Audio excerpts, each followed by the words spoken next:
Qué susto.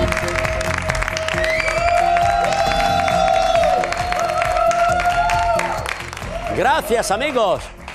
Bueno, acabo de llegar corriendo porque no les voy a contar mi vida. Buenas noches, bienvenidos todos al intermedio cuando son exactamente las 21 horas 39 minutos, una hora menos en Canarias. Y una hora más en Gaza porque sea la hora que sea, hay que acordarse de Gaza. Bien, hoy quiero hablarles de una hazaña. El 14 de junio de 1919, lo recuerdo como si fuera hoy, los pilotos de guerra John Alcock, que es uno de los dos, y Arthur Brown, que es el otro, completaron el primer vuelo transoceánico de la historia sin paradas. Despegaron de Canadá y llegaron a Irlanda 16 horas después tras luchar contra el viento, las tormentas y la congelación y estando a punto de morir en varias ocasiones. Y no, en ese avión no había baños, lo que significa que aquel día llovió un poquito más sobre el Atlántico. Brown y Alcock fueron nombrados caballeros por superar todos los límites humanos a bordo de ese avión. Hasta aquí, todo bien. Lo que no me explico es por qué no nos nombran también caballeros a los que hacemos el vuelo, yo qué sé, Madrid-Málaga, por ejemplo. Sí, puede que no nos enfrentemos a una tormenta en medio del océano, pero nos enfrentamos a cosas peores. Porque una tormenta te puede destrozar el avión, pero no te cobra 20 pavos por no imprimir la tarjeta de embarque. Sí, ni te organiza un bingo mientras estás en mitad de las peores turbulencias, maldita sea. A este respecto, hoy la Junta de Andalucía ha anunciado que, al igual que el Ministerio de Consumo, también sancionará a Ryanair por cobrar por el equipaje de mano. Lo que significa que a estas horas, el dueño de Ryanair seguramente estará buscando fotos de Moreno Bonilla para hacer otro cartel como el que ayer le hizo al ministro Bustinduy, que además tiene el nombre Bustinduy Bonilla. ¿Qué queréis que os diga? Si yo fuese el ministro, preferiría que me intentara humillar así, a como hace con el resto, midiendo nuestra maleta de mano. A ver, un guayo consejo, para que no te cobren, claro. Viaja solo con el look que vas a usar en las vacaciones. Bueno, desgraciadamente para el resto de pasajeros, mis vacaciones las paso en una playa nudista. Sea como sea, esa risa es humillante. Sea como sea, viendo esta imagen, pues me nace una especie de sentimiento patriótico, ¿a qué negarlo? ¿Qué hace un empresario millonario irlandés insultando a un ministro, a un presidente autonómico o a cualquiera de nuestros representantes públicos, independientemente de su signo político? Yo aconsejaría al dueño de Ryanair que no insulte a nuestras instituciones, entre otras cosas porque vive de ellas. Resulta que su compañía vive en gran medida del dinero público de administraciones que pagan para que opere sus vuelos en los aeropuertos de nuestro país. Así que, ya que vive de nuestra pasta, debería respetar nuestras leyes, digo yo. Y si no, que coja sus vuelos y haga con ellos lo mismo que nosotros con el equipaje al subir a sus aviones. Meterlos donde le quepan. Comienza el intermedio. ¿Qué tal, Wyoming? Buenas noches, ¿cómo estás? Buenas noches, Sandra Sabatés. Oye, después del monólogo me han entrado ganas de irme de viaje. ¡Ey! Podríamos hacer una escapadita este fin de semana. ¿Y por qué esperar tanto? Yo en cuanto se apague esa cámara me escapo de tu lado. Bueno, entonces lo del fin de semana lo dejamos pendiente. Ni de coña. Vamos a empezar. Buenas noches a todos. Bienvenidos, bienvenidas. Arrancamos. Donald Trump y Vladimir Putin acuerdan empezar las negociaciones para alcanzar un acuerdo de paz en Ucrania. Lo ha comunicado el presidente norteamericano a través de su perfil de las redes sociales. Los dos líderes han hablado por teléfono este miércoles y han acordado iniciar conversaciones para lograr el fin de la guerra en Ucrania. El siguiente paso, según Trump, será llamar al presidente ucraniano, Volodymyr Zelensky, para informarle del avance en las negociaciones. Pamplinas, Sandra Sabatés. A ver, ¿qué tendrá que ver Ucrania en la guerra de Ucrania? Después de haber hablado nosotros y de informar al mundo del acuerdo, ya si eso llamamos a Zelensky o lo que sea. O mejor, mira, mejor no. Que se entere cuando Christopher Nolan haga la película, se acabó.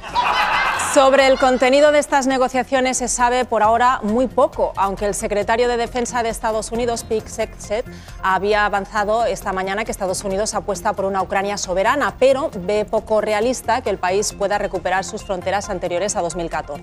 Según Hegseth, perseguir ese objetivo solamente alargaría la guerra, causando más sufrimiento. Bueno, pues esto hay que llamar. 62-21. Hola. ¿Es Europa?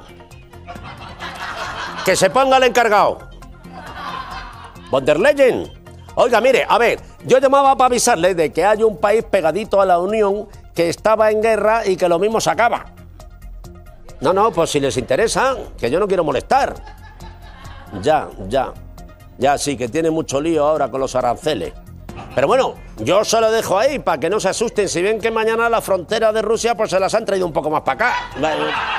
Que no echan cuenta esta gente, yo no sé. Es indiscutible que la llegada de Donald Trump a la Casa Blanca está teniendo un gran impacto tanto fuera como dentro de sus fronteras. Ayer mismo el presidente norteamericano avanzó en su apuesta por desmantelar gran parte de la administración pública del país, firmando un decreto que autoriza a Elon Musk a llevar a cabo despidos de funcionarios a gran escala, alegando casos de fraude y corrupción, pero sin aportar ninguna prueba. Y la puesta en escena ha sido especialmente llamativa en el despacho Oval y con Musk acompañado por uno de sus hijos, ex Ash A12 o ex Ash Arcángel. Dos cosas.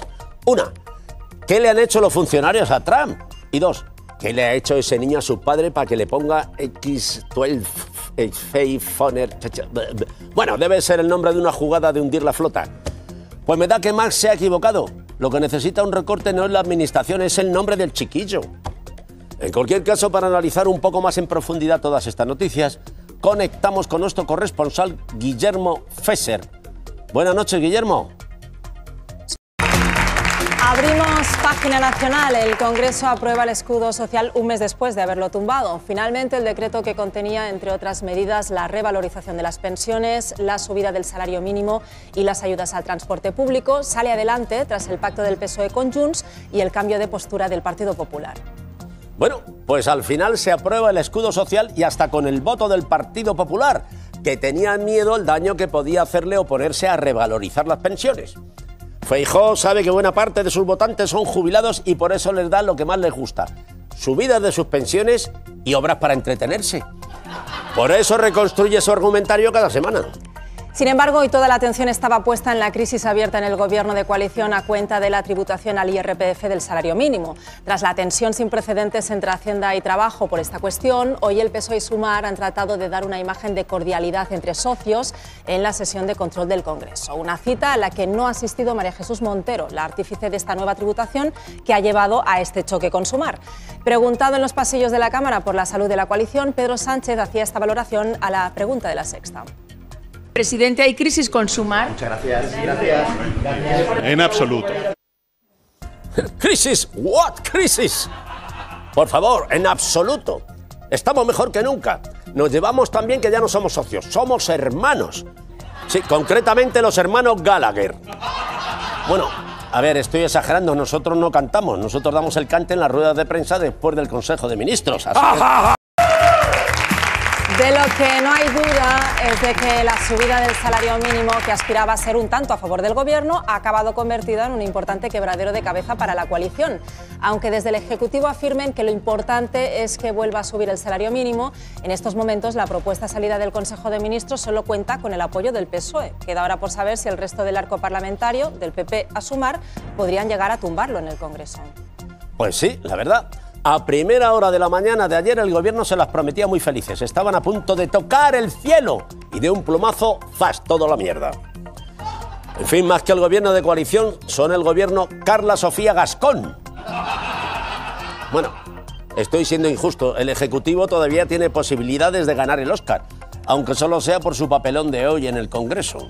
Lo cierto es que esta polémica por el salario mínimo deja tocadas a sus dos artífices. Desde el ala socialista se insiste en que Yolanda Díaz sí estaba al tanto de que la subida por primera vez implicaría que algunos perceptores del salario mínimo tuvieran que tributar el IRPF.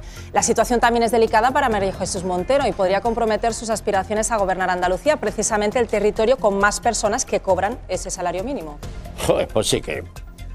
A ver, tiene mérito que una medida que en principio va a beneficiar a mucha gente acabe perjudicando a quienes la impulsan. Y todo por una pelea delante de los medios.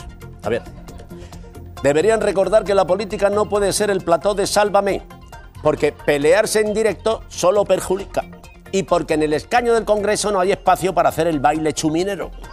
Pero quien está sacando más rédito de este traspié del gobierno es una vez más el Partido Popular. La polémica ha servido para que pase desapercibido el cambio del sentido de voto de los populares respecto al escudo social y para que en la sesión de control de hoy Feijóo haya atacado tanto al PSOE como a Sumar por el salario mínimo. Confunde servir a los españoles con sacar tajada de ellos. Quedarse con la mitad de la subida del salario mínimo ni es progresista ni es justicia social. Ahora entiendo por qué ustedes cuando gobernaban congelaron el salario mínimo. Para que no tuviera retención en el IRPF. El paripé que ayer montaron los ministros de Sumar con los ministros socialistas. Señora Díaz, a Pablo Iglesias esto no se lo habrían colado. ¿Sabe por qué tenemos este debate? Este debate lo tenemos porque el gobierno de España ha subido en estos 7 años el 61% el salario mínimo interprofesional. Pues la verdad es que tiene mucho mérito. Y no me refiero al zasca que le ha metido Feijóo a Díaz alabando a Pablo Iglesias, sino a que el Partido Popular critique la tributación del SMI cuando... No me refiero al zasca que le ha metido Feijóo a Díaz alabando a Pablo Iglesias, sino a que el Partido Popular critique la tributación del SMI cuando ellos estuvieron años sin revalorizarlo. Pero bueno, al menos son un partido coherente. Dicen que son conservadores y es verdad, porque son de derechas y porque tuvieron el salario mínimo 7 años conservado en hielo para que no se le fueran las vitaminas. Por eso en aquella época los trabajadores cuando le llegaba la nómina pues se quedaban congelados. Bien, en cualquier caso, en una jornada como hoy de gran tensión informativa no podía faltar a las puertas del Congreso nuestra compañera Andrea Ropero. Un fuerte aplauso para ella. Vamos, señores. Orden en la sala, esto no es un plató de televisión. Bienvenidos al juzgado de Guayo. Preside la sala el honorable, infatigable e irrefutable juez Guayo. Y no me he equivocado, he dicho irrefutable porque llevo 50 años sin comer fruta.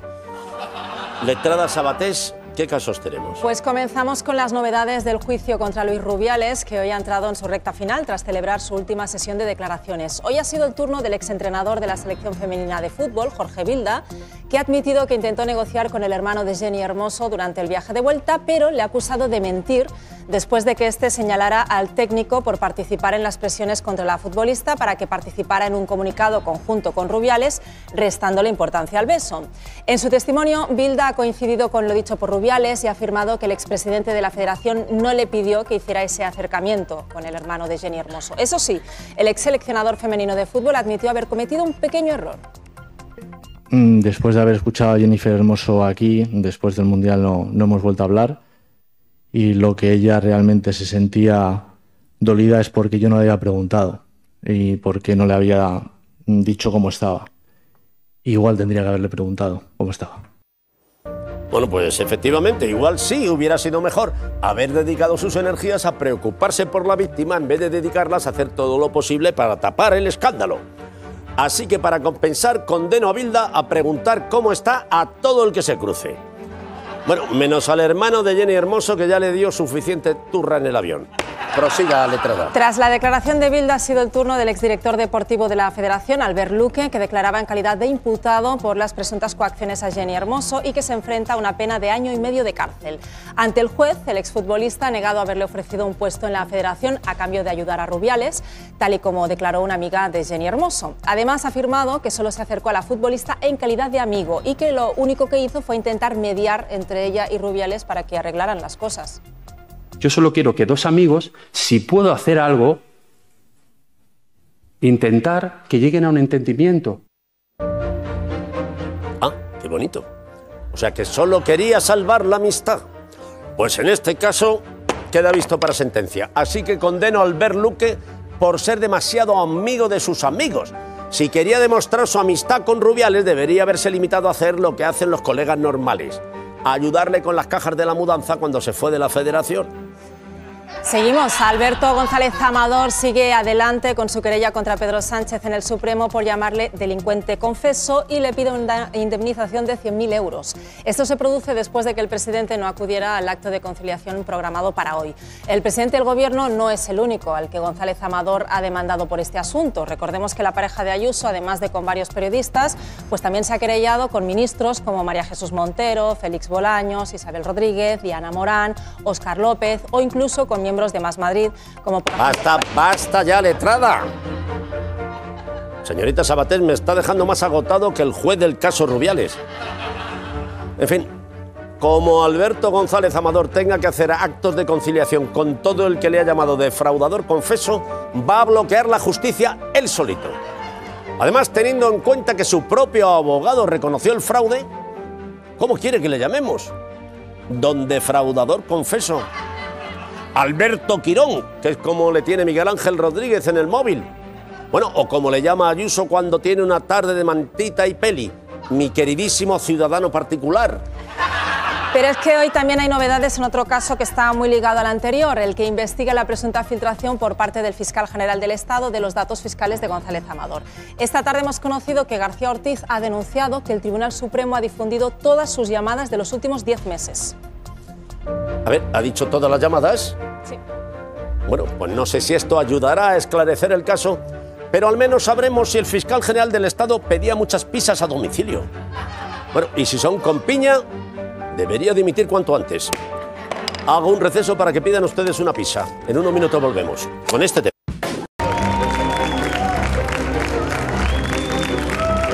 Muchas gracias, queridos amigos. Seguimos aquí en el Juzgado de Guayo cuando son las 22:46. ¡Tan!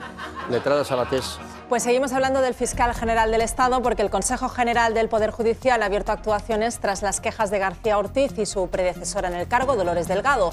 Ambos se lamentan de que los informes de la UCO, puestos por el juez a disposición de las partes, contengan sus números de teléfono y hasta una dirección postal. A ver, vamos a ver. ¡Qué paradoja! Precisamente en un caso en el que se investiga una filtración, se puede haber producido otra filtración. Por lo que esto podría derivar en otro caso en el que se investigue al juez que investiga la filtración por la filtración de su investigación. Y esto lo único que puede provocar es que se produzca otra filtración sobre la primera filtración de la segunda filtración. Declaro nulo este juicio como procedimiento demasiado enrevesado, pero sería fantástico como gag de los hermanos Marx. La justicia encarga evaluar los daños psicológicos sufridos por las víctimas de la Dana. La titular del juzgado de primera instancia de Catarroja ha ordenado una valoración forense de los familiares de las víctimas mortales de la tragedia para determinar qué daños morales y secuelas psíquicas podrían haber sufrido. La jueza considera imprescindible analizar el importante daño psicológico que ha podido apreciar en las declaraciones de los testigos. Muchos de ellos podrían padecer lo que se conoce como síndrome del superviviente, que consiste en episodios de estrés postraumático tras la pérdida de un ser querido en una tragedia de esta envergadura. Bueno, pues en estas circunstancias el cuidado de la salud mental y las heridas psicológicas han de tratarse de manera prioritaria. En este caso no vale salir del paso con cura sana, culito de rana, si no se cura hoy se curará mañana, porque estas heridas tardan un poquito más en echar costra. Por otra parte, el Gobierno da luz verde a una regularización extraordinaria para miles de personas sin papeles afectadas por la Dana. En las próximas horas entrará en vigor la medida aprobada por el Consejo de Ministros que legalizará la situación administrativa de 26.000 migrantes. Estas personas hasta ahora no han podido acceder a las ayudas estatales de emergencia, una medida que ha recibido el apoyo del vicepresidente segundo y conseller para la recuperación, el teniente general Gampan Pols. ¿Qué dices, Sandra Sabatés? ¿Qué estás haciendo, insensata? En este programa solo hay dos términos prohibidos: metacrilato y Gampan Pols. El primero porque yo hago el ridículo al decirlo y el segundo porque Dani Mateo hace el ridículo cuando lo baila. Ya está aquí. ¿Alguien ha dicho las palabras Dani, ridículo y Gampan Pols? Si te digo que no, te marchas. Para nada, vamos allá. ¡Opa, Gampan Pols!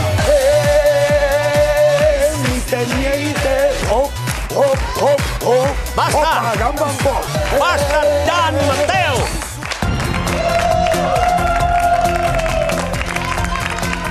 Sí, vosotros reírle las gracias, que luego no mejora. Ten piedad, Dani Mateo. Piensa en mí, piensa en la audiencia, piensa en tu agente. Va a ser imposible que te consiga trabajo después de esto. Sandra Sabatés, por favor, sigue, salva el programa y evita el suicidio social de Dani Mateo. Sí, cada vez lo hace mejor.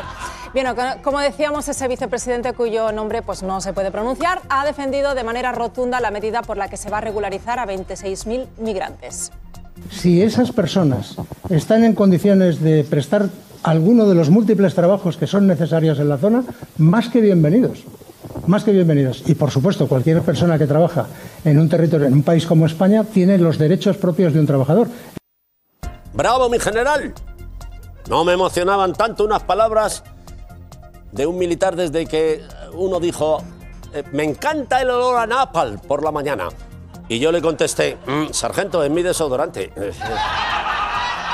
El portavoz de Vox en las Cortes Valencianas, José María Llanos, atacaba al vicepresidente Campoampols en un duro tuit en el que le acusaba de querer esclavos y de ser un infiltrado del traidor Sánchez.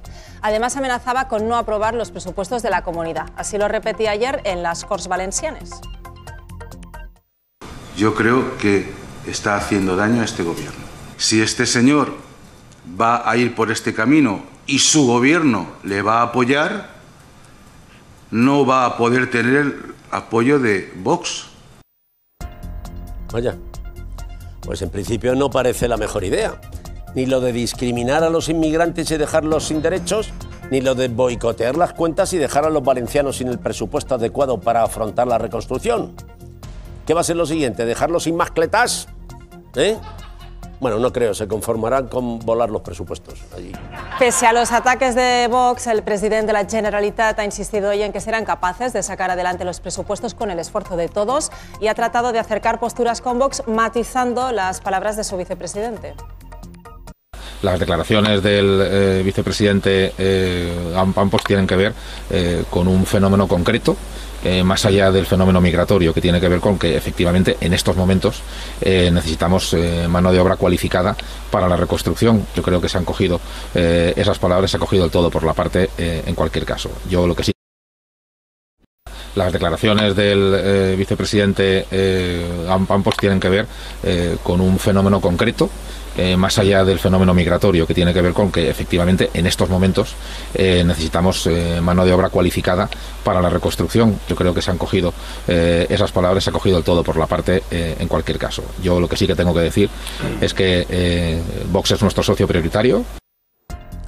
A ver, lo que está diciendo Mazón, que ha querido decir el general, es que él no cree de verdad que los inmigrantes sean personas con derechos. Solo que necesitamos gente que trabaje 15 horas al día construyendo infraestructuras, y eso no lo van a hacer los españoles. Para eso tenemos aquí la chusma esta. Bueno, pues nada, parece que Mazón ya tiene un nuevo cargo, traductor de Campoampols. Y hay que traducirle bien para que no se enfade Vox, al loro. Lo que está claro es que hay un puente que no van a tener que construir los inmigrantes, el que une el Partido Popular y Vox, que de ese ya se encarga Mazón solito. Bien, amigos, ¿vosotros no tenéis la sensación al ver fotos antiguas que antes todo el mundo era más feo? Pues os voy a decir por qué. Porque antes todo el mundo era más feo. Ojo, todos menos yo, que soy una persona constante y tengo esta cara desde pequeñito. Cuando me sacó la matrona dijo: ¿es niño o niña? Dijo: un bicharraco, tenga usted. A mí en el colegio no me ponían mirando a la pared porque me portase mal, sino para evitar que el resto de los niños se cagaran de miedo. ¡Ah! Y si no me creéis, solo hay que fijarse en cómo era tal día como hoy, hace algunos años.